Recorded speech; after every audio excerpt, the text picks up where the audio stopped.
Ethernet, one of the most important innovations in tech, is turning 50 this year. It was invented by Bob Metcalfe and others at Xerox Palo Alto Research Center in the mid-1970s. When Ethernet first came to the scene, it was a godsend for private organizations, governments, and research institutions. Before the advent of Ethernet, network communications was blighted by a very slow bitrate and expensive implementations. Ethernet eliminated all these major bottlenecks during this period and replaced other network communication standards which proved to be inefficient and expensive. Decades later, it has become ubiquitous. We see Ethernet switches and cables in every giant data centers where the cloud resides, and also into our homes, routing all those bits of data to our computing devices. This network standard that seems to defy the passing of time and is still going strong definitely deserves a spotlight.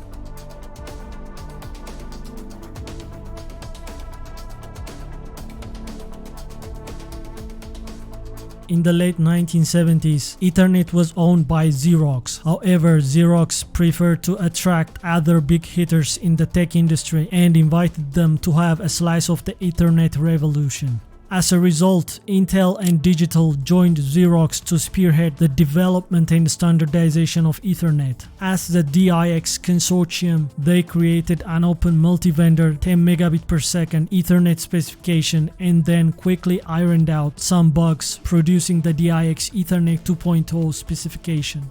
This event triggered the IEEE, or the Institute of the Electrical and Electronics Engineers, to enter into the game. Eventually, it produced standard 802.3, which is now considered the official Ethernet standard.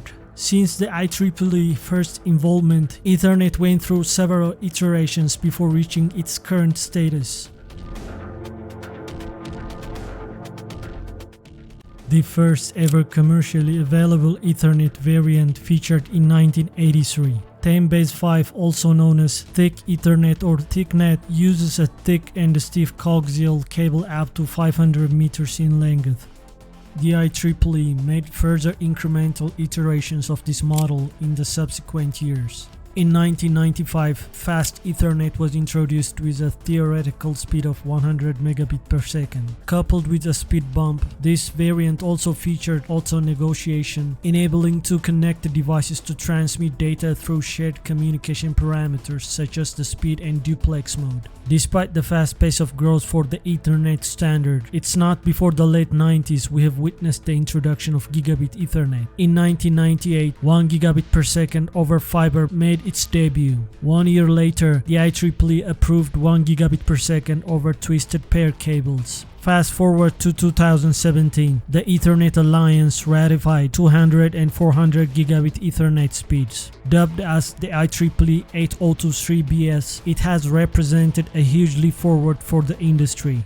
The delivery of 200 and 400 gigabit speeds arrived just in time to meet the growing needs of reliable high-speed connectivity from a different array of applications and markets. The current 400 gigabit specifications cover only fiber optic media, pushing the limits of optical lane speeds and the number of parallel fiber in a link. As with most new Ethernet standards, transceivers, connectors, and cables are developed to meet the standards required by this very high-speed Ethernet lane. As usual, the IEEE leveraged existing standards to forge the pathway to 400 gigabit Ethernet. However, using old standards to build new ones carry limitations. The main bottleneck of current data rates has been the single-lane serial rate that is achievable with current electrical technology. The development of 400 gigabit per second relied upon the 100 gigabit per second Ethernet standard, which is based on the 4 parallel lanes of 25 gigabit per second.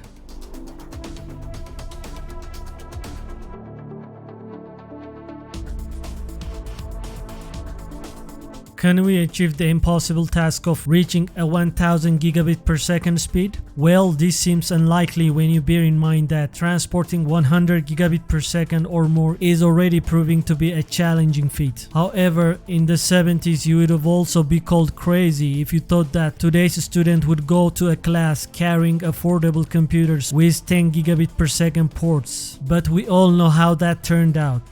The main stumbling block to reach to the seemingly impossible speed of 1000 gigabit per second is the inadequacy of current fiber optics to carry a strong enough light pulse. To combat this problem, designers are tapping into parallelism. Just like CPU designers solved a similar problem by using multiple parallel cores to reach a desired speed, Ethernet is also harnessing the power of parallelism to tackle the same problem. Gigabit Ethernet already uses parallelism by using all 4 wire pairs in UTP cable, and many 4800 gigabit per second Ethernet variant over fiber also use parallel data streams, each using a slightly different wavelength laser light. Presently, we see undersea cables already routing multi-terabit aggregate bandwidth over a single fiber using a technology called dense wavelength division multiplexing. It is truly remarkable that Ethernet managed to survive 30 years in production, increasing its speed by no less than 4 orders of magnitude. Evolution of the current standards of Ethernet is still ongoing. New versions of Ethernet are being developed that will operate at even higher speed. The cloud and edge infrastructures are continuously demanding higher bandwidth with reliable data throughput. It will not be long until we see terabit speeds within big data centers and households.